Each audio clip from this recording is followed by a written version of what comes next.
Welcome to the Two Girls with Grief podcast, the holiday season edition, episode 8. We're your hosts. I'm Kendel Rogers. And I'm Rachel Dwyer. This is a special holiday series we'll be doing every Tuesday during the holiday season, and we're almost done with these episodes, which is crazy. So we know the holidays are a hard time for grievers, and we wanted to create a space to share, learn, and vent with each other during what can feel like a not so jolly season. So this episode, we're going to go over questions people have about the holidays and grief. So we put a question in our story on Instagram. So we got some questions submitted through there. And then we also just kind of been stalking different like forums and different stuff and like questions in our comments to collect these questions and share our opinions on it and our thoughts. So it might not be what your opinions and thoughts are, but just this is from our own grief experience. And we wanted to answer these because we thought it might be helpful if you're having any of these questions and you're just looking for another opinion on what might be the right thing to do. Yeah, so we'll start off with the first one. Why do the holidays feel harder after losing a loved one? That's a big whammy. I think for me, the holidays do feel a lot harder. And I think the short version of it is that what represents the holidays to me are my family and my loved ones. So them not being here, it just means the holidays feel completely different. And I think it's nearly impossible to just feel the same joy that you felt towards the holiday season without the people that you want to spend it with the most. And I think it's always going to feel a little bit different. I think you can bring back some joy to the holidays, but I just think it's something that people don't talk enough about, that the holidays are just a different experience when you've lost people, and people handle it differently, but there is always that emptiness for the holidays. And I find joy in the season overall when I seek it out, but it isn't like that natural joy I used to feel for the holidays. Yeah, there's a poem, and if I can find it, we'll include it somewhere, but someone says like, after I pass, I hope you think of me and just imagine that I'm in another room. And I think about that a lot around the holidays, of hoping that my dad will just like walk through the door.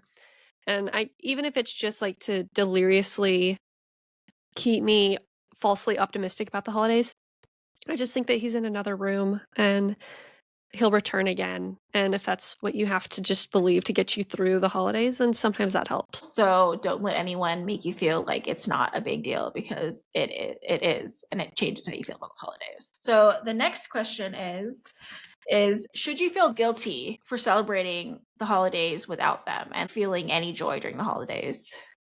Should you feel guilty? No, you should not feel guilty. But are you going to feel guilty? Yeah, you're going to feel guilty. And it's hard to like have those two wolves inside you competing, because you're going to have a moment of like laughter and then you're going to feel guilty about it. But don't let anybody try and rain on that parade. But also, if you do feel that, take a moment and just recognize, like, yeah, you have conflicting feelings. The holidays are going to be filled with them, a lot of happiness and sadness. And it's hard. It's hard to navigate that.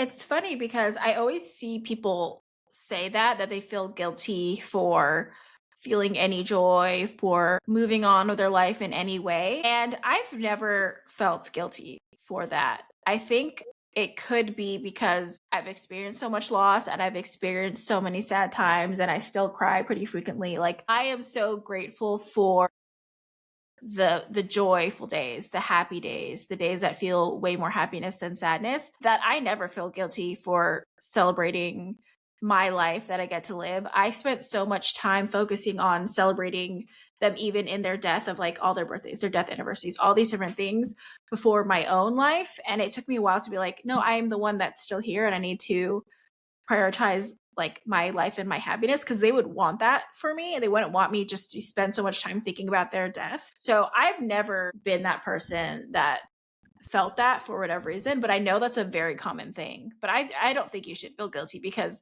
so much sadness comes with losing the people that you love, that it can affect every freaking day of your life. It can affect every big moment.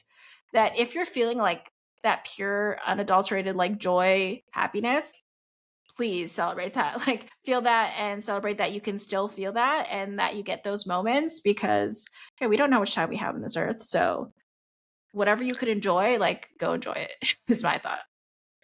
I think that goes easily into the next question. How can I deal with the overwhelming amount of sadness I have when everybody else around me seems happy? Yeah, I think for that, especially around the holidays, I mean, for me, like this year for Christmas Eve, instead of going to the big Christmas party, and I did this last year for the first time, was I stay home and I make my favorite foods and like have hot chocolate and cookies and watch holiday movies with my dog. And for me, that has been the most at peace that I felt during at least like Christmas Eve. Like Christmas Day is a little more chill and I spent it still with family. Like, but Christmas Eve is always like the big party, and to me, that just doesn't feel right currently, and that brought me more sadness, and those days just bring me sadness that I didn't feel like getting ready and talking and catching up with people and trying to pretend that I'm quote unquote on when I'm really feeling very off for that day. So for me, it's been like figuring out like how I can feel at peace and feel any type of happiness and excitement. And for me, it's like foods and if doing my like Hallmark movies and stuff. So it is hard because you see people that are just so excited for the holidays that talking about the magic, all the marketing is like it's the jolliest time of the year. And it really doesn't feel that way anymore for a lot of people once you've lost somebody. I think it's you have to figure out one, I mean, they say like comparison is a thief of joy. Like you really can't compare your experiences because it's very different. And I don't think that ever puts you in a good place. But I think you really have to figure out where you can find happiness even in the sad moments. And this month I feel like has been very sad for me overall. I've been missing my sister a lot. I feel like I've cried a ton this month, which I don't think I always do. The holidays are always weird for me, but I think doing this podcast and even just doing the holiday episodes, I've processed my grief a lot more than I had. I've thought about things a lot more than I had, like, because we've broken down so many little parts about the holidays that I've had to really face it when I don't think I faced through like every moment or even the things that I admit out loud until doing this podcast. So I think I've acknowledged just how big of a loss it is for me. But because of that, it's like I feel the sadness, but I also focus so much like on the joy and the things that I can take. So I try to balance it out, but I think you really just can't compare your situations because they're different. But you need to figure out like what will make you happy in this lifetime. What will make you happy this year? Maybe it might be different next year, but like what can I do to bring me joy this year? And I think that's gonna look different for everybody. Yeah, I think specifically for very situational events of like, say you're at a holiday party or a happy hour and you feel that like wave of grief come over you, to not like try and shove it down and hide it. Uh, Things that I've done and it helped is just like step away, go to the bathroom, go outside, step into another room and just like feel that, let that wave come over you. Like don't try and fight that. And if someone comes and checks on you because they're worried, and just be like, I just need a little moment. I'm all right. But to feel that, I think there's so many times in my past where I tried to shove it away and not feel that feeling. It's a horrible feeling. You've had that feeling, you know, where and it comes out of nowhere. But to just feel it, take the time you need, and however you feel after that, if you're like, I need to go, then leave. If you want to go back because you're like, I'm actually enjoying the party, I just had this like random wave of grief come over me. If you feel it, just allow it to sit there and then go back out and hang out with your friends. I think that's also a good thing. I think it really takes like you having a very transparent conversation with yourself on how you're feeling and what your grief is saying to you in that moment. And going to our next question, I kind of addressed it a little bit in my last answer, but can you find joy in the holiday season again after loss? Yeah, it's taken me until this year. It's taken me for about 4 years because if you had asked me in the past, I was the biggest Grinch I knew after my loss of my dad. But finding things that I liked doing, like me personally, the things that I personally like doing, whether that's a self-care thing or a holiday tradition type thing. And like one like not that it brings me joy, in fact, it kind of brings me a little sadness, but I'm happy to do it because it's a tradition I think I want to continue doing is I put up a stocking for my dad and I'm like he's still a part of my family. Like he's still my dad and I just wanted to like honor him in his own like little way. And so yeah, I mean, I have one for all my brothers and sisters, but one also for my dad and just to be like this is his. This is his spot. No one can replace that. That's a sweet thing. I used to think like the only thing that was gonna get me over this was like having kids in my own family, and that will make it all better. And I have a dog. I don't have those things. So I can't really speak of what that is, but I do think there's something of like, you're still trying to find the joy for the holidays, and Yeah. you're focusing on someone else's joy, and like they're also experiencing loss, but you're thinking of like, how can I still make this good for them? I think it's another thing that you don't want is like, you don't want to take away the joy from your kid as a really young person, right? It's like Mhm. I don't think you should be without joy as an adult, but it's like as a kid you're still trying to protect them and like, take care of them and do all these things, which I think it gives you something to focus on. I do see though, in a way that also might stop you from being able to process it or take care of yourself, because you don't want to maybe cry in front of your kid, or you don't want to do this or that. And I think that's just a hard situation overall, right? Because you're not only thinking about you, you have to think about other people immediately. Like sometimes you have to put them above yourself and your own healing.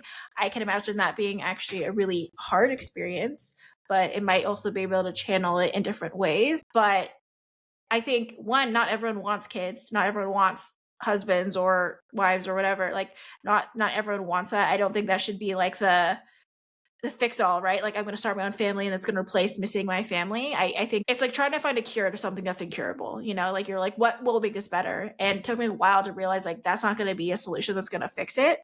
And I think no matter your age, you should be able to experience joy during the holiday season. And so for me, it's like, I've tried to be like, I want to embrace the holidays where I can, but I also have to accept that like I might feel overwhelming sadness during the holidays as well. And I just have to let myself cry. Every time I text anyone about like anything around the holidays and like missing a family, I just start crying. Like I've been severely dehydrated the month of December. I have my big Stanley mug here. Like I need to refill this already. Like I've just been like gushing the tears this month. So, but even if that's the case, and because like what represents the holidays for me isn't here anymore, I also know like I need to lean into where it is, like getting decorations. Like yesterday I just got like garlands to put it over like my TV. I'm just trying to do things that like bring me holiday joy, even if other things get taken from me. So it's like figuring out how to balance that and where I can be excited for stuff, because I need to find out as an adult what could bring me joy during the holidays, even when I feel so much sadness. So it's been a balance, but I think for me, I want to go to this like holiday fair that I saw. So I'm going to go with friends, like going to holiday bars, going to different things. It really has made me be more proactive with what is going to bring me joy during the holiday season. And that has just taken time for me to even want to welcome that in. So I think it can take time, but you have to figure out what works for you. And there's not like one size fits all for that type of situation. Yeah, I think that some of the things we say just go easily into this next question. What are some ways that we can honor our loved ones during the holidays, or that our listeners can do to honor their loved ones? The idea that you said already earlier about putting out a stocking for them, I think what you said about your dad and like the stocking, I think is really the hard thing is like you feel their absence so much during the holidays. And if you don't bring it up and other people don't bring it up, it's like this thing where it's like, do they not matter anymore? They were the holiday magic for me. They were the joy during the holidays. It makes it this weird thing. And I think bringing them back in traditions or doing things in their honor, I think is a beautiful thing to do. Like last week, I made snickerdoodles because I have good memories of making Aw. snickerdoodles with my sister around the holidays. And so I made some snickerdoodles, and it was just something that I used to do with her. And just cookies in general was like something that we like to do. So I think doing things sometimes in their honor, or things that you remember about them, I think is really nice. There's so many things that you can do to incorporate them back into the holiday season, whether it is like putting up their stocking. I actually just watched this movie on Netflix, something in Notting Hill. It's not like Notting Hill the movie, but it was a Christmas movie, and my friend told me to watch it. It actually was cute, and actually dealt with like mom loss and stuff in there. And one thing they did was they had their mom's stocking, original stocking, and so they bring it like with them Aw. everywhere, and they still have it up. So I think there's things that you can do, whether it's like making their favorite recipes, having a stocking, maybe you donate something in their honor. There's so many things that you can do. I think it might take a while to want to incorporate them into the holidays. It might be something you want to do right away, right? Everyone's journey is a little different. But I think there is a beauty in and incorporating them somehow into the holidays in whatever way, whether that's like recipes, even just spending time with people that they loved. Like there's so many things that you can do to bring them back, and you just figure out like what makes sense for you. Like if it's a trip or whatever, like anything that you usually do with them, like you can figure out what you want to do in their honor. And maybe you can't do the exact thing because it's still really hard. Maybe you can do something similar, like test it out, like just keep trying things. But I think it's important to figure out what works best for you, what feels right for you. Yeah, I love that. I love that your cookie idea reminded me of my sister. She made fudge this year, and my dad used to make fudge for the neighbors, and I was like, I'm not really the baker or the dessert maker in the house, but she is, and that she found, like, so much, like, comfort in that, and I was like, "Why am I, like, proud and, like, tearful of this?" And that she wants to, like, take up that mantle. And I hated to say it. I was like, "Girl, like, your fudge is better than our dad's, like, he would be so proud of you. Like, you took his recipe and made it even better." And so, yeah, I think it's, like, little things to just continue on that memory and that legacy. I think also something I've seen on social media is people like donating to angel trees or Mhm. trying to like be an angel of their loved one and kind of like carry on that legacy. I know that kind of requires like financial resources for people, and some people just don't have that, and that's okay. But if like there are families well off or they have like funds left over from their loved one that they could do like a scholarship, or they can afford toys for a family who need them.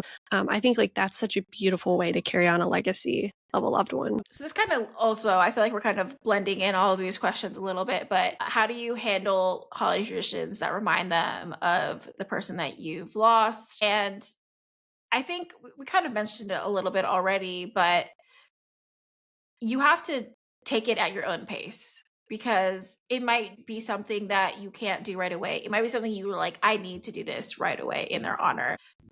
I think it's part of it is where you're at, but also like sometimes your mindset and how you see it. Because let's say like making cinnamon rolls, like if someone in your family made cinnamon rolls, if that was a recipe and you're like, I don't want to make it anymore, or without them it doesn't make sense, or I feel bad. But also a lot of people are like, well, I'm doing it in their honor for the first time. I want their legacy to continue. And I think that there's also something deeper with just like recipes and things like that, because it's like what you bring to family parties that also people start associating you with that, right? Like you're the person that brings this item, or you're the person that like has this recipe, and people start expecting that, like that my family member is going to bring this thing. So I think it can be this bigger thing than just a recipe alone, right? There's like a lot of love and memories and things attached to it as well, which makes it so much harder to do sometimes. But I do think there is beauty in like continuing their legacy. So I think sometimes it's like maybe you skip this year because it's too hard. But maybe you start reframing it in your mind of like, I want to continue their legacy. I want future generations to know that this was something that they used to do. And it could be, making something like cinnamon rolls again. It could be maybe they want to volunteer every year during this time, or they wanted to do some type of like book drive or something, like maybe you guys did a trip to like this town every year. You might need time away from it, and it might take you a while to want to do that again. But I do think there's a beauty in like thinking about like, I just want to keep their memory alive, and I want to keep doing the thing that they loved and that we love doing together, and kind of continuing that process for the future generations. Yeah, I love all those ideas, and I think those are so applicable. I know for my family, our parents got divorced, and then our family dynamic looked a little different after the passing of my dad, though some of these traditions are hard to continue with just us as siblings and us as the kids, but we do our best. I think one thing that's helped us is creating our own traditions between me and my brother and sister. Not in a way that we're trying to forget about the past and the hardships that we've gone through, but more in a recognition of that. We're adults now and we're in this new phase of life, and we can do new traditions now with each other, and just kind of this reminder of that we survived a really hard thing, and that we love each other so much, and start a new tradition for ourselves. And so if doing, I think previous traditions are hard emotionally, and maybe immediately after a loss you can't do that, but you traditions are something as like pivotal and essential to the holiday season, then you could try doing different traditions. Maybe like a spin off an old one or a whole new one. But yeah, I think there's so many ways you can handle traditions, especially when you're grieving. Oh, Rachel, what do you do when you don't feel like celebrating this year Don't. or I any don't year? think Yeah, I don't think you have to celebrate this year. Like, I've downplayed the actual days, and I try to focus on bringing joy through the other days of December Mhm. and welcoming Christmas joy where I can. I think it also depends, like, if you have, kids or other things like that. I think there's things you have to consider, right? It's not always so black and white. So sometimes you don't really have a choice, even that's not what you want, right? You have to think of the bigger picture. So for that, I can't really say I would recommend you still celebrate in some way. If you have other things to look like you have kids and things to think of. But if you are like a single person, I think you have the free will to decide what you want to do. There's even just for like Christmas, but like, my mom's birthday or sister's birthday or whatever, there's sometimes that I've done trips, there's sometimes that I've done nothing. And sometimes I just don't want to think about it during that day. And that just makes it easier to pretend like it's any other day. And in the reality, it is just another day on the calendar, but you have to decide like this year I'm going to bow out. Or maybe this year I do want to bring joy back into the holiday season and I've worked on some things that I can like feel some type of joy during the holiday. It doesn't have to look like it looks like in commercials. It doesn't have to look like it looks on a Hallmark movie. It can look however you want it to look. So just because it doesn't look how you think it's supposed to doesn't mean that you still can't celebrate or do something that you enjoy, whether that's like you're going on a trip or you're going to eat Chinese food for the day, like whatever it looks like for you, like you can decide that, whatever way makes it feel best. But I feel like removing a lot of the pressure is super important because I think there's a lot of like outside noise of, oh, you should just do this. Are you sure? Like that sounds so sad what you want to do. And it's like sometimes what someone might see as sad is actually really good for you. Like, Yeah. and just because someone doesn't get it doesn't mean that it's wrong. You just have to know what's actually a positive for you. But yeah, I don't think you have to essentially celebrate if you don't want to. But I think you also need to make sure, like, is that really what you want? Or is that like a feeling that you're just feeling really sad about it? So I think you have to kind of sit with that for a little bit to decide what you're actually feeling when. Yeah, and I know in years past for myself, I don't know how to say it. Like I don't feel bad if I don't feel obligated to attend like the holiday traditional or the parties or whatever. But to make that time still like I guess productive and not just like you blink and you miss it and where did that time go? I like learned how to crochet over a holiday season because I wasn't participating in normal holiday stuff or I didn't want to like do the normal holiday things. So if you're definitely like a person who gets like obsessive on a task or a hobby, that might this might be the time because then you're learning, you're still growing, you're creating things, and that's still a good outlet, I think, for grief. I learned how to crochet. I started learning how to play guitar. So even if it's not a traditional way to look at like you don't want to participate in the holidays, no one's saying you have to.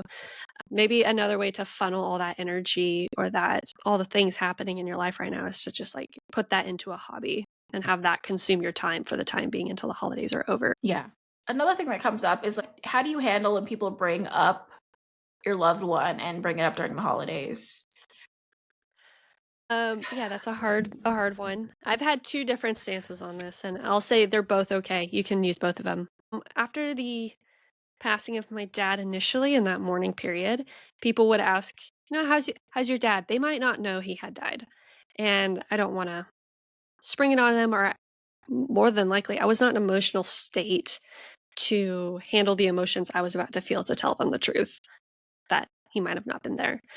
And so there was a time where I lied to people about my dad. I didn't feel like I owed it to them. They weren't keeping up with him. They weren't at the funeral. It was kind of just like more I think like civil conversation, small talk. And so for the sake of me just getting through the event or the day, I'd be like, yeah, he's doing well, he's in a good place, like kept it very vague and ambiguous because I knew if I started talking about the reality of the life I was living, that he was not alive anymore. I knew I would be a puddle. I would be a puddle on the ground, and this person would have to handle my outburst.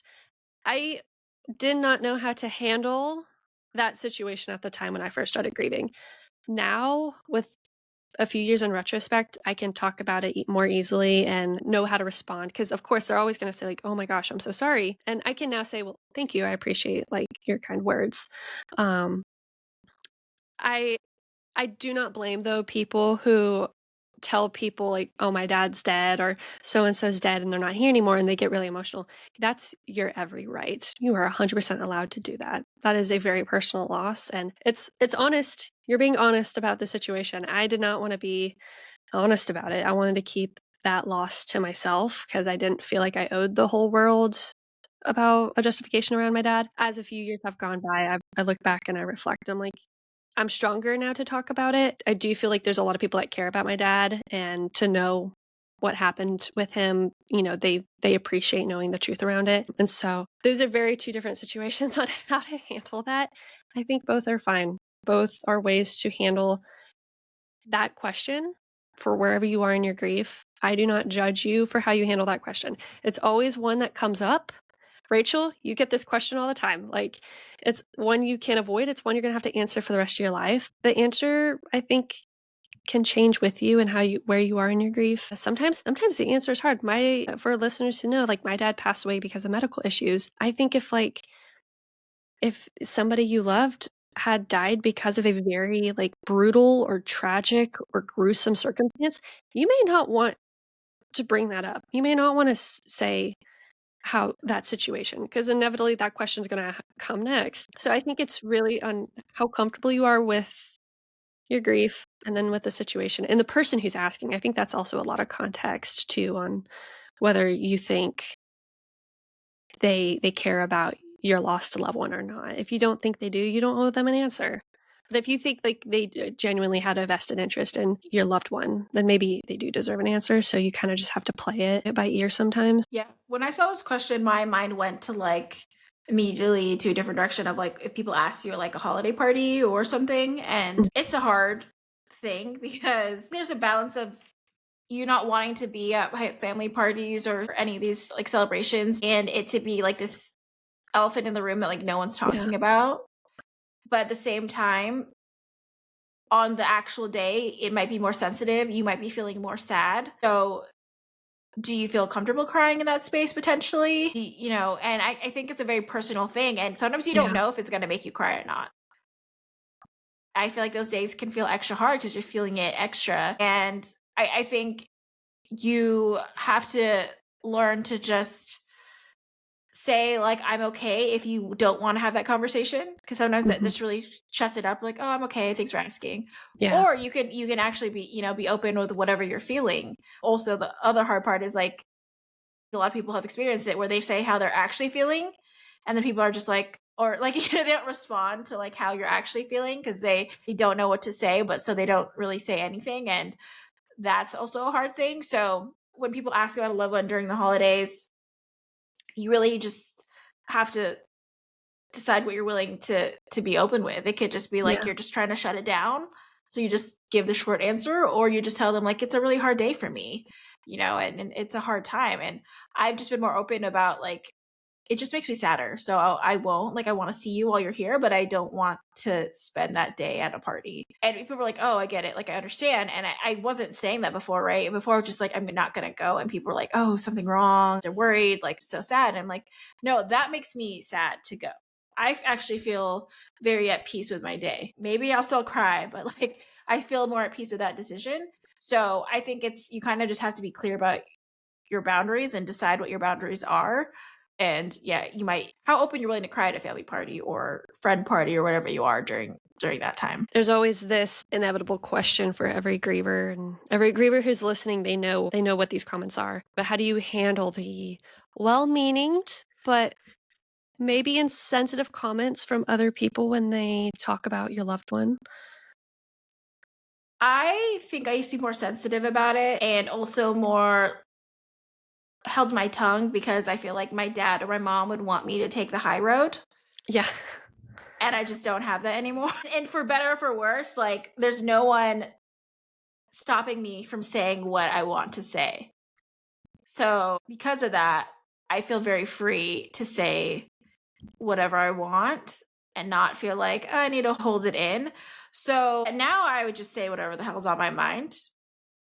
If someone says something, I'm just gonna correct them. I'm gonna do that and have confidence to say whatever I want. I definitely had more of a thought process of like, well, what my mom and dad gonna say if I like say something mean to this person, or I don't do the polite thing. Like I had a former aunt, because I don't call her an aunt anymore, that like went up at my dad's funeral and said some nasty things about us and my mom about my Mm. dad that was just like totally incorrect and totally inappropriate.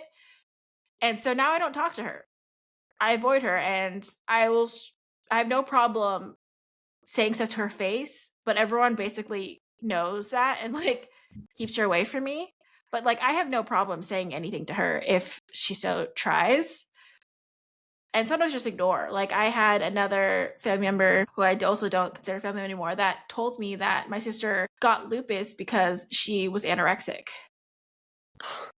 And she just kept going off about it, and I literally turned my back to her because I was like, "I'm not having this conversation." It was, like, at it was at, like, a family party, and I was like, "I'm either gonna yell at you at this party or I'm gonna ignore you." And I literally remember I turned away from her because I was so pissed off, and she came around to where I was and kept talking about it.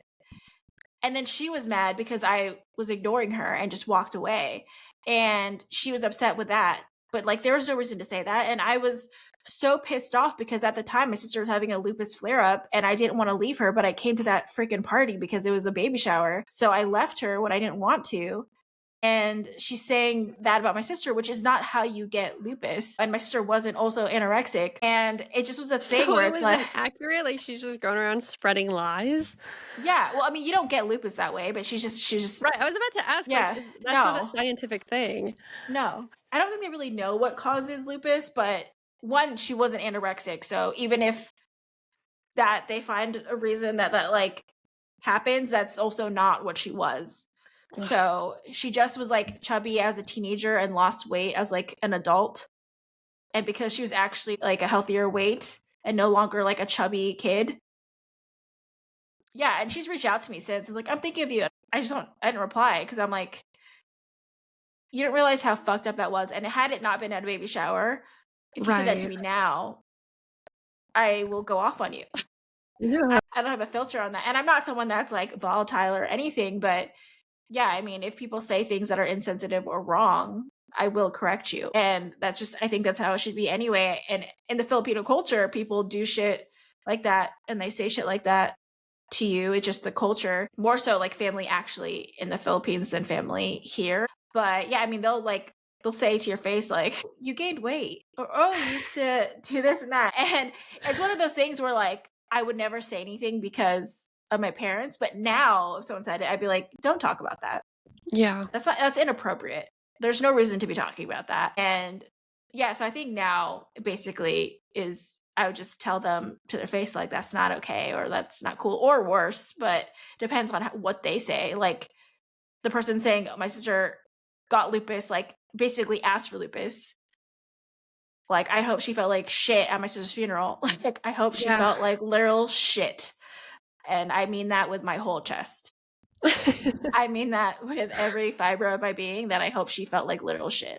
So, yeah, so maybe don't listen to me on that because that's my thoughts on it, and I'm very protective of my family, and that's just how I've always been. So, take what I say with a grain of salt. Maybe Kendall will have something nicer to say. Well, and I will admit I've never had anything that blatantly, like, rude, I guess, that was ever said. Mine are much less toned down than that. In regards to things, like, I think I mean, and you've heard these things too, but they're in a better place or, "Oh, they're not in pain anymore," and, like, yes, I can see how those are well-meaning, but they don't help you feel better, and oftentimes it's like, that doesn't really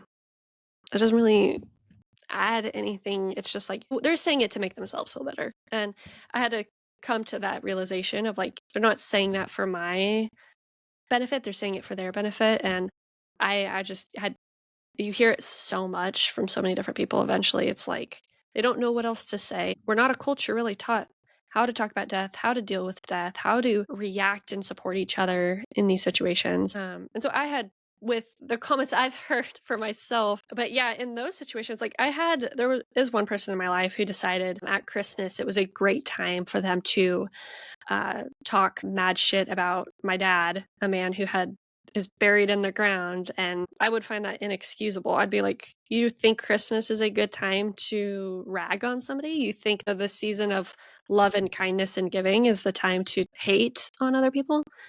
Well, that says a lot more about you than it does about me." And my thing was just like, if you don't like the person, especially the person who's dead, you don't ever have to talk about them.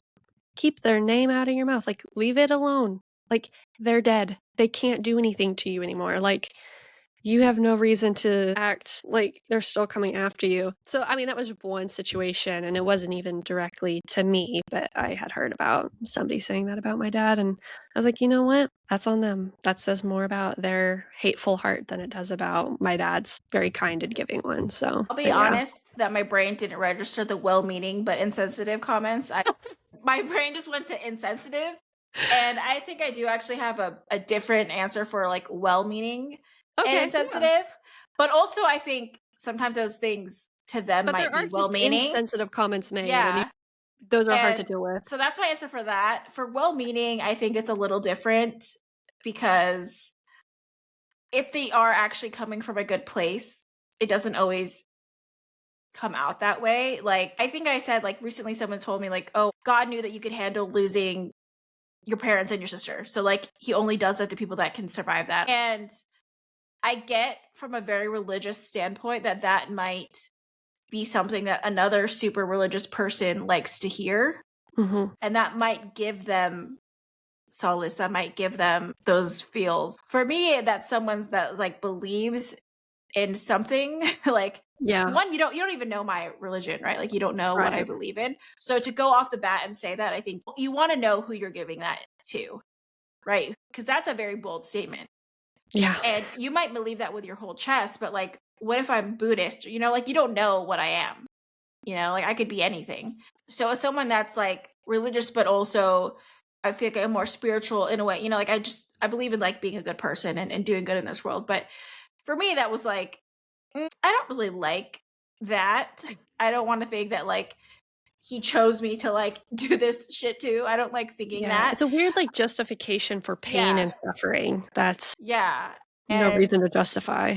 I don't personally don't align with that like that, but I also knew that this person was saying something that they felt would be very helpful to me. And I think that's where a lot of these religious things come from. They're in a better place or blah blah blah blah. And for them, that might be what helps them accept it. My mom really leaned into religion. She was always religious, but like she leaned into more when she was sick and my sister was sick.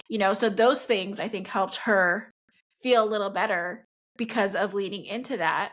I think there's also some bitterness of me of like we're leaning more into religion where I feel like you were lean into other things like medicine. There's things that I have that also affect how I feel now. So I Yeah, think I don't take depending on what they say, like if it comes off mean but it's like well meaning to them, I won't take that well. If it's something like that, like as someone that's has more time away from it, I can be like, I know that you mean well, but maybe don't say that to people. Like maybe say it to people that you know for sure it's going to land well because that yeah, for someone else that might be exactly what they need to hear, right? yeah, I'm not saying that's not. I'm just saying you need to know who you're giving that type of saying comfort to for it to land in a way that because you don't want to cause someone pain, right? And I don't think they were. And I think it's just, if it's well meaning, depending what they say, I'm not as sensitive about it now that I can take it for what it is and see it as a big picture. How do you communicate your needs to your friends and family? I think for one, it's gonna be hard at first. We're a very independent culture and society, so for me, I had to get over this hurdle of, like, you're gonna need help and support. You gotta get over this, like, independent mentality that you're gonna get through grieving on your own. I'm better about communicating now to my friends and family because I'm now just very blunt about it. I don't try to sugarcoat how I say things. It's easier for me just to come out and say like, "Hey, I'm really tired today. I don't want to go to this thing," or "Hey, I'm feeling very lonely today. Can you go and do something with me, even if it's just like grocery store shopping? Like I've gotten better with it. It was not easy for me though at first. In some sense, I think like grief made me feel smaller and quieter and isolated. But fortunately, I have a good support system around me that constantly kept checking in. I've grown a lot through my grieving journey. And so find the ways you like to communicate. That might be phone call, that might be text. If it's email, whatever, find those ways, the medium, how you need to communicate. Sometimes it's just in person and that's just better for you. And that's great.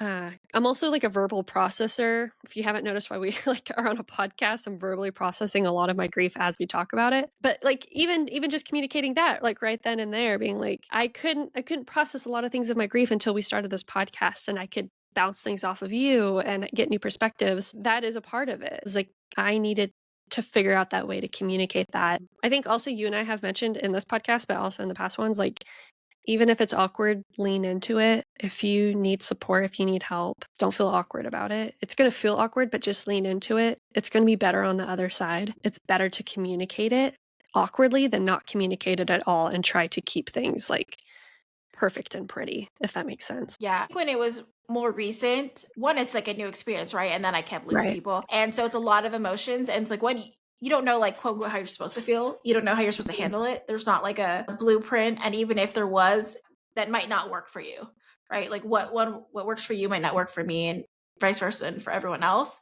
So I think because of that, and because I heard so many mixed opinions on what things should look like or how I should be doing and all these things, that I think I didn't feel that confidence in my choices and what I was feeling and what I felt was right, that I didn't know what to ask for. I didn't know what I even needed because it was just getting so jumbled up into what everyone else thought I needed. Especially I think with like my sister, I think everyone was like overly worried, but because of that, it's like, there's so many different opinions on what she'd be doing that I was like, didn't have the quiet to like, what do I need? What is good for me in this situation? Yeah.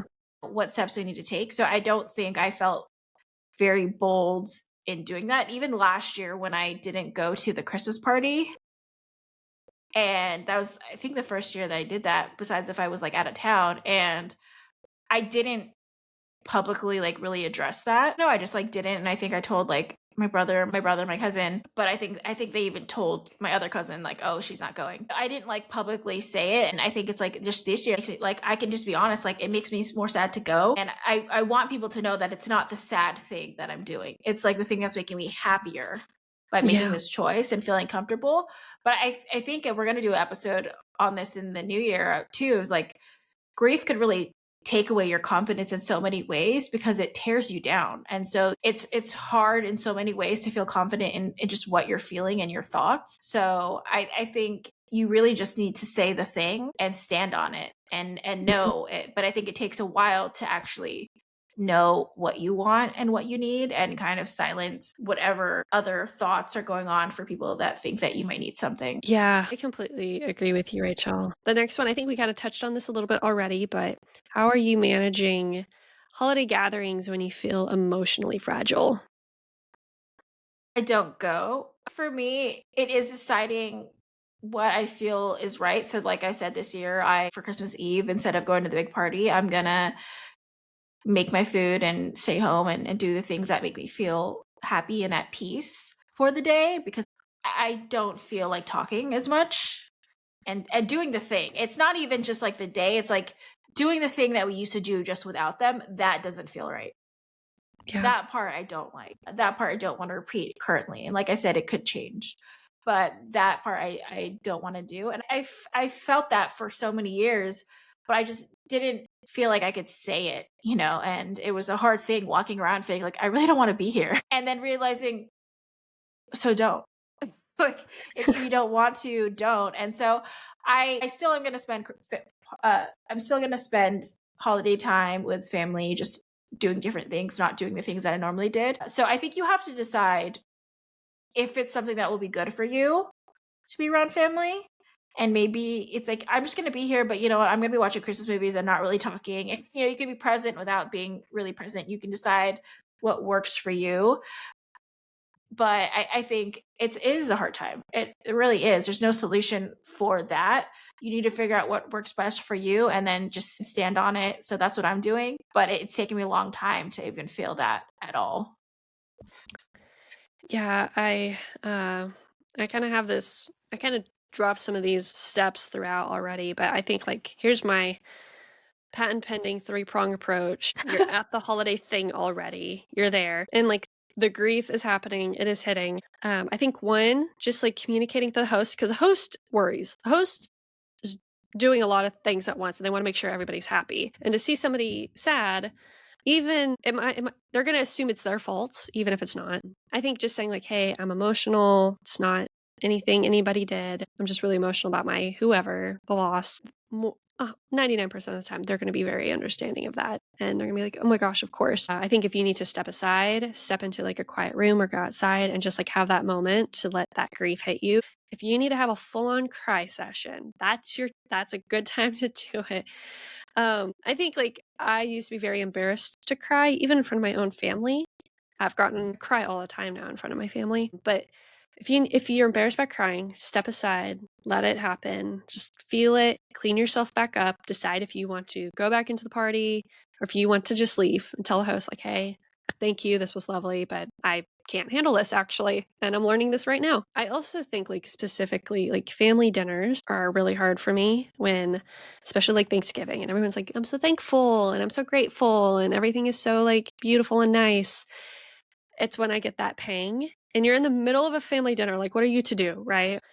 I just tell people, "I'm about to start crying, and, I just let me feel it." And these are happy tears, sad tears, but they're about this person. I think a lot of people, if they know you're about to cry, they're more prepared for the crying rather than surprise waterworks. So I've tried to be a lot more better about telling people, "Hey, I'm about to cry. I'm feeling like emotional." And that way they're like, "Okay, so I need to prepare to support this person." And I think specifically if you're stuck in a family dinner and you can't flee, that's just something to do. Like, "Hey, it's about to happen." If they love that person too, they're going to understand. They're going to be like, "Yeah, I've been thinking about this person too. I've been thinking that there's an empty chair with their name on it." And so I think just like admission to that emotional fragility is a huge stake. But yeah, it's really dependent on how you wanna handle it. Because people who don't like crying, they do not wanna be in these situations, I totally get it. Yeah. Do not like crying in front of people, but now I feel much more comfortable crying in front of my family, and they get it. They get it. They understand because 'cause they're like, "She's clearly very aware her dad's not here today." Yeah. I always see people say the holidays, it's like seeing the seeing the empty chair. Yeah. And I think that elicits a lot of emotion.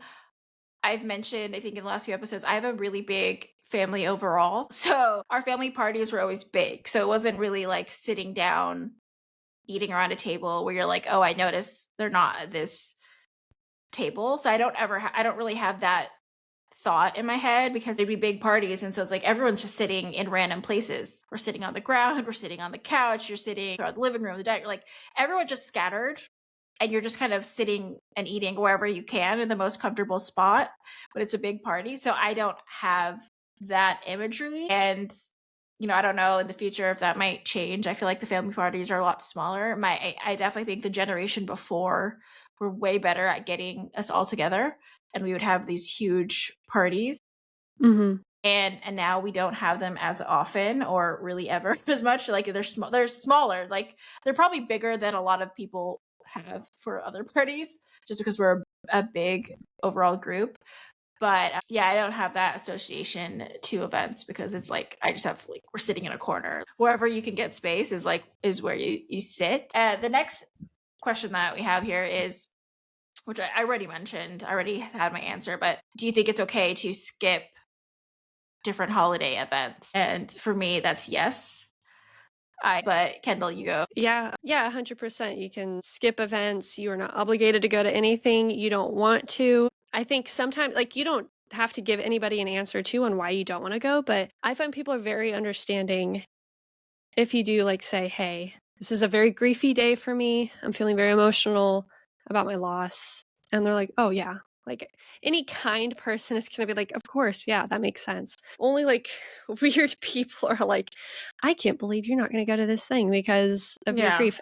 People who get it, which is I think what, like, half the world has lost somebody, they're gonna understand, like, the holidays are very, like, steeped in emotion, a very high grief time, so and if they don't understand, then that's on them. They can take that up with the Lord. That's not on you. You're just doing the best thing you can do for your grief. Yeah. And I'd say, like, I think there is something nice about deciding what's good for you, but I always say to always just think of, like, check in with yourself if you're overdoing it. Because I think there's also just a part of you that can become a recluse that doesn't participate in anything because it just so many things suck. You feel sad without them. The outside world just feels really tough. And I think there is that line that you may want to make sure that you're not like crossing of just like removing yourself from experiencing life and the world. So when you make that decision, decide also is like, okay, if I don't feel good about the big event, maybe I'll grab coffee with family while they're in town, or I'll eat with them, or do something that so that you're still experiencing good moments, but maybe you're just not at the thing that feels really hard right now. I think there's like some nuance in it. I never want to give it like any advice where it's like it will lead you to just taking yourself away from like the joys of the world, and not just during the holiday season, but just like the joys that you can experience living your life and trying to live a beautiful life, and the good things that can happen once you re-enter the world, and not just accept all the bad things that have happened, we're not only focused on the bad things that happen. So that's just something to consider is like know where you are, and don't and make sure you don't just gonna go into that, because I think you do miss out on a lot. And I always say, like, we deserve to live a good life. We deserve to live a beautiful life, even if so many things have happened that are really painful and sad. Just something to keep in mind. Rachel, how can people create or change traditions to make them feel a little less painful around the holidays? I think it's a little bit personal for that, but I think creating new traditions that I'm seeing a lot of people say is actually something that might feel less painful than returning to traditions that exist. And that might take you time to want to do the traditions without them. But I think I only see positive things of creating new traditions, because I think it's you, one, choosing your life. It's you choosing to continue celebrating in a way that feels good to you. I think it's you choosing you, which I think is a really important thing to do. And it's not an easy thing to do always. So I think creating new traditions, I think, is a great way, because for me, like, the reason I don't go to family parties, like, I just think, like, my sister would be here. I was just looking at photos, and it's like photos of my sister during Christmas, and it's like, that sucks so bad. I don't know when that's not gonna suck. And I just don't feel like doing that to myself. And I've gone many years, and I realize I don't feel comfortable. And I just think about I want to be home, cozy, watching movies, and I'm like, then let me just skip to that part. If that's what I'm yearning for at this party, that feels really empty and cold without her, then I'm gonna do that instead. So I think you have to figure out like what is gonna make you feel good. And it's like my dog is so cute. Like if I look at his face, like he just brings me joy. And so why won't I just do the thing that's like happy, and we're joyful together? Like that's good for me. So I think the creating traditions to me is like only a positive. It's you choosing how to continue on, and it could be some of the things could be in their honor, right? It doesn't have to be completely without them in mind. It could be like they always wanted to like cut a fresh Christmas tree. So now we're going to do that every year as a thing that we're actually going to do, because I think part of losing someone, you realize all the things of like, we wanted to do this. We were waiting to do this together. We were waiting to do that. And you don't know what's going to happen, and it might never happen. And I think power is to those that do the thing that they say they're going to do and just go for it, right? And so I think you can create a tradition that's either with them in mind or just for you. Either is really positive. Changing traditions, I think, is a little more tricky, right? Because the tradition is always going to feel different without them. You're going to feel that without them. And for people that lost someone that may be like the anchor in their family parties, that might be an anchor in like the food creation, that's a really hard thing. Like even my grandma passed away when I was like 7, or both of my grandmas passed around at that time. But one of my grandmas, like, she made so much food, and I wish at the time I had appreciated all the things that she made and like learned with her. And at the time I didn't have any responsibilities really she'd make me like roll lumpia, but like I didn't really have responsibilities to like make a family party happen or bring food at all. You know, I was like 7. So, but I'm sure that at family parties, that was probably a big change that like I didn't personally really feel, of people having to step up and shift. But that's probably when we stopped really having like Filipino food at parties, because the Lolas passed away and they're the ones that took the time to actually make the food. And after that, any Filipino food that showed up was because like someone bought it versus like making it. Versus like before, it's like the Lolas would, which means grandma in Tagalog, but they would just make it and spend the hours on it. And like now that I'm teaching myself to make food, that I know, like I've made like suman, which is like a Filipino rice dish for my mom in her honor. Like I made it for her birthday. Like when I do those things, I'm like, I get why we weren't making this all the time. It's fun. It's a lot of fucking work. It's a lot of time, but I know how much like love was put into making that food.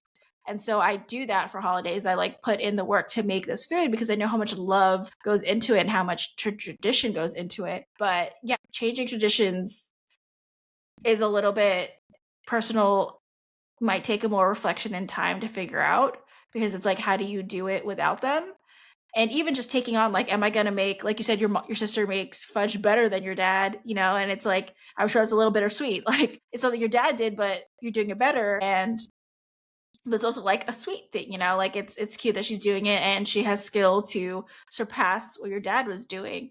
But I'm sure there's, you know, there's like probably a little bit of mixed feelings in that. So I think for change traditions, go at your own pace of changing it. Maybe Yeah. you need to skip it. Maybe you need to figure out how to make it feel good. And sometimes just like realizing like I'm just helping them live on through this tradition is enough to make it feel better than it is sad. A lot of it's kind of reframing. You kind of have to, I don't want to say trick, but you have to like transition, like change the way you think about things sometimes. It's like, it's not just sad. It's like you're keeping them present in today's traditions when they've been gone for a long time. And I think there's a lot of, I think that's a wonderful thing, that you love them so much that they're still present in whatever way you feel comfortable. And I think that's a great thing versus like there's nothing at the family parties that represent them anymore. There's nothing there that has their memory. I think even if it might feel hard at first, it's a beautiful thing to have those traditions still continue for that. Yeah, I completely agree. While you were talking, I was like trying to think of what were some examples because I know I had some examples of traditions that we've done a little differently. And I think I came up with at least two that I think people can steal or they can build upon.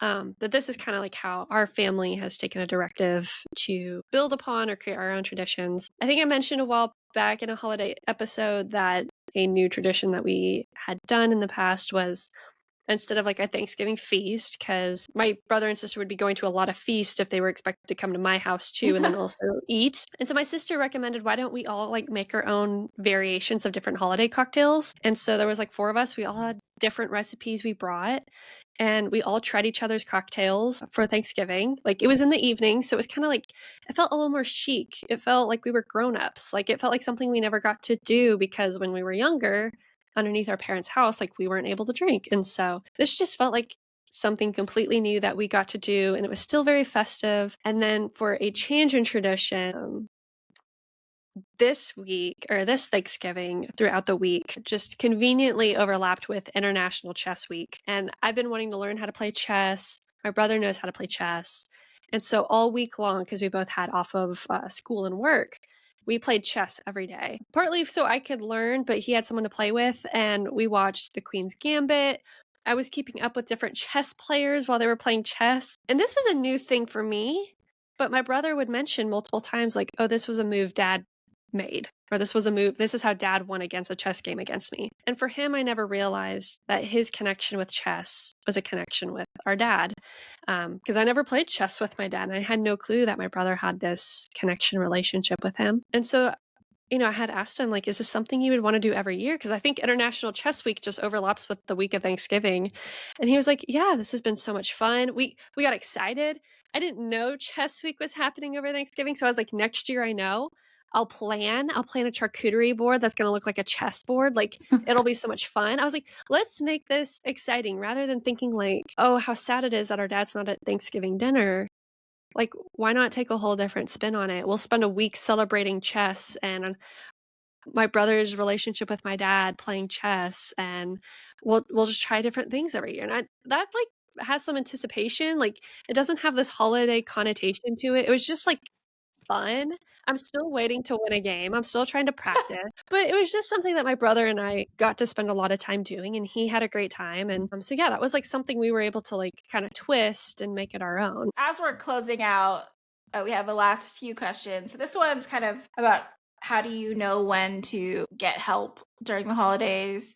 And one thing that me and Kendall have talked about that we really like is finding support groups, and we've found it a really healing space for us, and something we didn't realize that we really needed, and it was an outlet that we needed. If you're looking for like where can you find support groups for grieving during the holidays, so we use the dinner party, and that has been really helpful for us. I think they charge like $5 a month. I don't know if it's required or donation based to do that. And they offer either you can have a grief buddy that they pair you up with, or you can join a grief group that exists. And if you don't find one that you like or that like connects to what you're looking for, you can create your own, and then they have like a community to reach out to of people that are also looking for that. So it could be very specific to what you've lost. I didn't find what I was looking for, so I created my own, and Kendall's in that one as well, so that has worked well for us. I know you can also find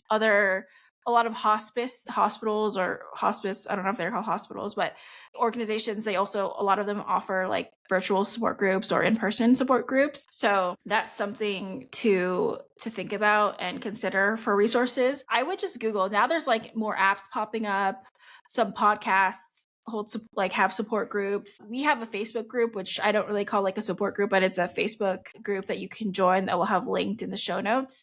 And that's just for grievers to like share what they're feeling and kind of vent with each other. We created this space specifically for around the holidays. We're going to keep it open. But yeah, that's different things. But yeah, I would look up on Google for the exact thing. There's also a bunch of Facebook groups that exist as well for like every different type of loss that you can find. So there's a lot of different things that you can join, whether you want to do it in person, virtual, or just like through groups like Facebook. But what about you, Kendall? Yeah, I think if you're in a bigger city, there's probably I think in most areas there's a lot of religious support groups, and that's if that's what you're looking for and that's what you need, that's great. If you're looking for more like agnostic or more like diverse or inclusive type of support groups, I think bigger cities will just have some that exist on their own. But I know there are some I've seen where some therapists, if they work specifically with grievers, they might have, and if you say you don't have the resources for a therapist, they might direct you towards a grief support group. And they're like, I have some clients that are in a grief group, they do it on their own, but they're all clients. So that's an option, I think, if you're really looking for something and you're in a smaller area where I know you and I both live in big metros, and so there's a lot more resources available in bigger cities. Another one that one of our friends mentioned was a death cafe. These also, I think, exist Oh, in some larger cities, but it's just like open conversations about death. It might not meet your need specifically to talk about grief, but if you're someone who needs to just like explore the concept and topic of death with other people who are interested or curious or wondering, or like they work in that professional space, I think that's another great option to just become more educated and versed in that world. And for some people, it really quells their anxiety to learn more about death and dying. For some people, it's not a good option. So know where you stand on that and what is going to help you kind of meet your own griefy needs. And that kind of goes easily into this next one of when do you know you need professional help for your grief? How do you find professional help for your grief? What are your recommendations on that, Rachel? so I've actually never gone to a therapist, which will Wow. probably surprise people. Also surprise, like my brother's a therapist. So we process our things very differently. I think so. I don't know if I'm like the great person to ask for that. For me, I'm someone that's very reflective, and I really take time with what I'm thinking. I used to never like voice it, but I've always been like a very reflective person and digest my thoughts. I've mentioned it before where my dad dealt with severe depression and I watched that growing up. And because of that, it's given me this weird thing where I don't wanna say bounce back, but, like, anytime that I get stuck in this a sad place for, like, longer than a day where I'm just like, "Oh, I'm just being a blob," I get up and I do something. I change that, whether it's like I need a shower, I need to do something. I've always been that way, and it's because of him and I seeing him grow up and realizing how much he missed out in life because he dealt with depression, that it's given me like antidepressant for myself that I'm like, I catch myself because I'm like, I can't do that. And maybe that's him and his spirit that's like helping me too. I don't know. But it's one of those things where I've never been stuck in a place like that.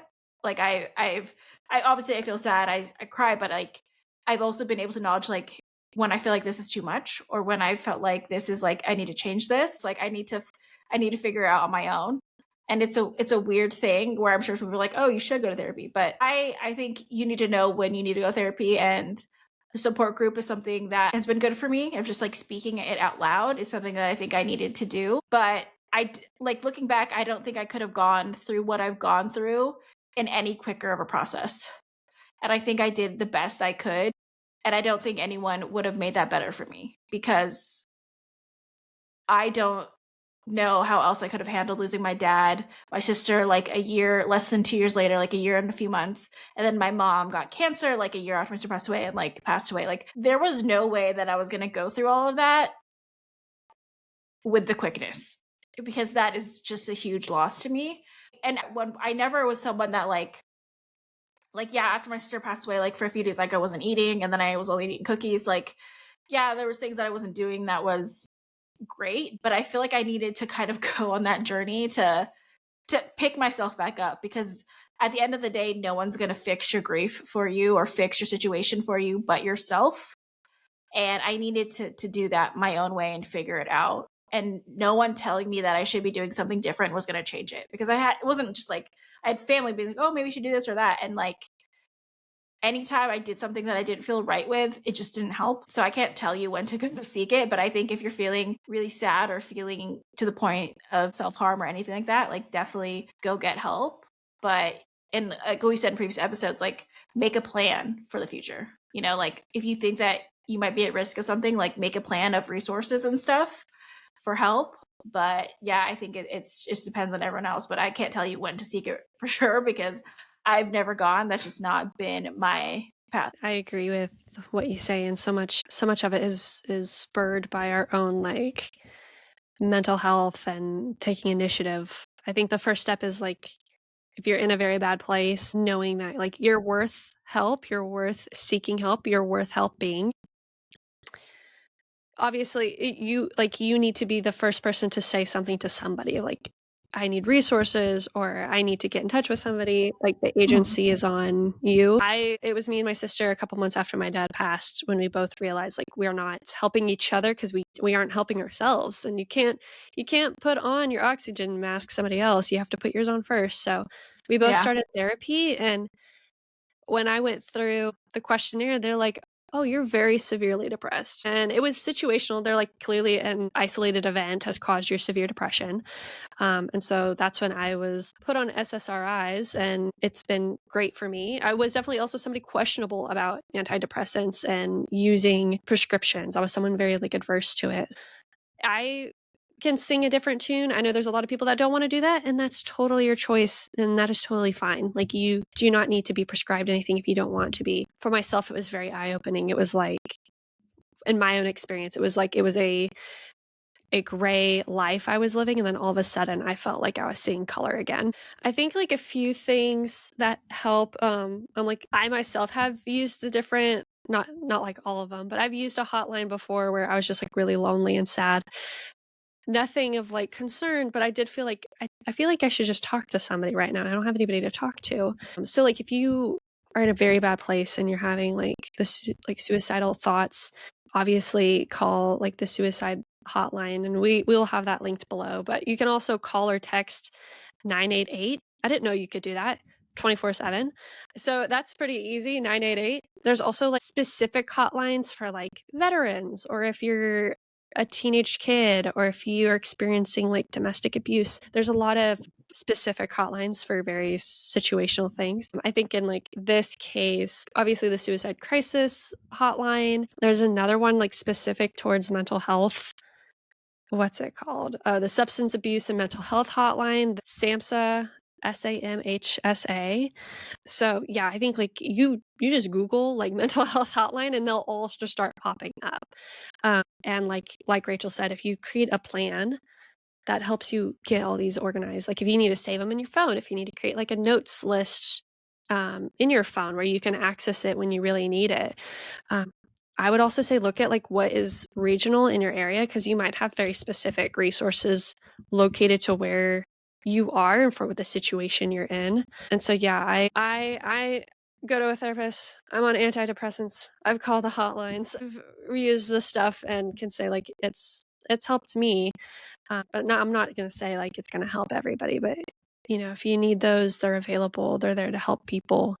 Obviously, we just want to make sure that we can't speak to anything professionally as we're not professionals, but we're working through our grief and we know that like you can also work through your grief. We're in this together and we're just hoping that you can, you know, find a little bit of joy one more day in your life. Yeah. And I'm not against therapy. It's just never Just been does something it that not for you? Yeah. interested me. Even talked to my brother about some stuff. He was like, "Oh wow, you're very introspective. Like you're very like your takeaways from things." Like he was surprised, even though he's always like therapy is the best, you know, because he loves therapy. He's a therapist. But I think I proved myself. Also, I think what was hard for me is like I was so protective of my grief and who I talked about it to who was comfortable that like talking to a stranger to me was really not something I felt comfortable with. Like talking to someone about it was just like not something that appealed to me because I was someone that like this is my thing and you don't know them and I don't want to talk about it to someone that doesn't know them at all. So like that was kind of my thought. I just didn't like it. I was very protective of who I was around when I talked about it. Like it was just something that I didn't like, but yeah, that just hasn't been my path, but I think it does help a lot of people and I think if you're feeling very stuck, that could be a good route for you as well. And like if you just feel like you're not making any forward movement or anything, like definitely consider all options, right? It could be therapy, it could be something else. It could be like I'm gonna get back into fitness and work out and like take care of myself in different ways. Like it can be whatever you need that's positive for yourself. That is like the thing that helps you with your grief.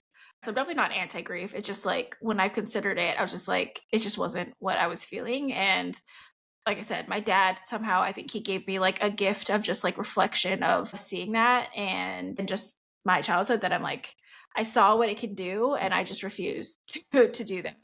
And I accept when I'm sad. I don't think it's a bad thing to feel sadness, which I used to think like, oh, I can't be sad. I've accepted where I feel sad, but also know that like I can seek joy and I can seek happiness as well.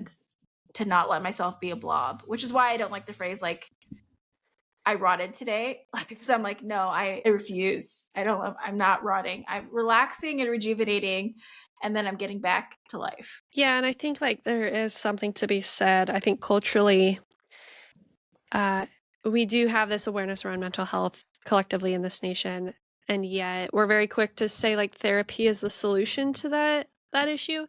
And I'm also very aware that like therapy is cost prohibitive to a lot of people. Like a lot of people would love to go to therapy and they don't have the financial resources to go to it. So like what is somebody to do when you're in that situation? And for like a time being, when me and I think my brother and sister, we weren't on health insurance, there was this resource that I found. And it's something like I advocate because if you need it, it's a very affordable option. It's called Open Path Psychotherapy Collective. It's a bunch of therapists on a website. You pay like $65 for your lifetime, like it's a membership fee. And then they have like $30 a session if you're a student. And then they kind of like weigh it between 40 and $60 kind of based on your income level. But it's a bunch of therapists that really do want to help people. And they cover different things you need to like talk about if it's doesn't have to be grief is what I'm trying to say. There's other options. It's really easy to get involved. It's really easy to find somebody. I think it's a good option for people who don't have health insurance, don't have the financial resources to afford therapy. I always say this as a resource. because I don't ever want anybody to feel like, "Well, I can't afford therapy, so what am I to do?" This is an option available, and if it helps, then great. If it doesn't, there's always other options to look at, but, it's just a lot of people don't know about this, and so I try to share it when I can just because if it does help at least one person, then it's worth it. Yeah. Also recommend well, also, I mean, don't get a dog if you're not gonna keep them for life and take care of them and whatever happens, you're ride or die. Don't get a dog if you're not that, but Jameson has been an amazing asset to my life. And you can't see him, but he's on my lap if you're not watching this on video. He's currently on my lap because we've been recording for 2 hours, so he's like, "That's way too long to not be petting me and making this about me," which is fair. He Well, and knows I what think he on wants. that note, yeah, he's gently telling us it's time to wrap the episode. Even though we mentioned resources already, you can find additional resources in the show notes. We have book club episodes every Monday. We would love for you to join us there and read a grief book with us. We could all be reading a little bit more. So hopefully, in the new year, if reading is on your, what are those things called? New Those Year's New Year's resolutions? things. Yeah, if reading is a New Year's resolution, read a book with us. It's been a lot of fun. We've read a lot of books this year. And then we'll have new episodes. We'll have, I think, a few more holiday episodes, and then we'll start season 2 in 2025. And then Nice. as you read along these grief books with us, you can join us on Fable. It's an app where you can talk about the books, but we love to talk to you there as well. Yeah, and you can follow us on Instagram, TikTok, and YouTube at Two Girls with Grief Pod. You can also subscribe to our Substack, where we send out bi-monthly newsletters with griefy features, as well as a few other things. And you can always email us at twogirlswithgrief@gmail.com if you have questions, just comments, want to reach out. We love hearing from you. And as always, if you could please share, rate, subscribe our show, it really helps us get the word out and get more listeners, and we appreciate everyone that has already. But yes, if you have made it this far, we appreciate if you hit those buttons, like, subscribe, 5 stars, hopefully. If not for me, for this cute boy that's on my lap, Jameson, my fluffer. If you're watching this on the video, you can see this like fluffy little animal on my lap who's not that small actually. It's not that convenient that he's on. Yeah, and we'll see y'all Yeah. next week. Bye. Bye.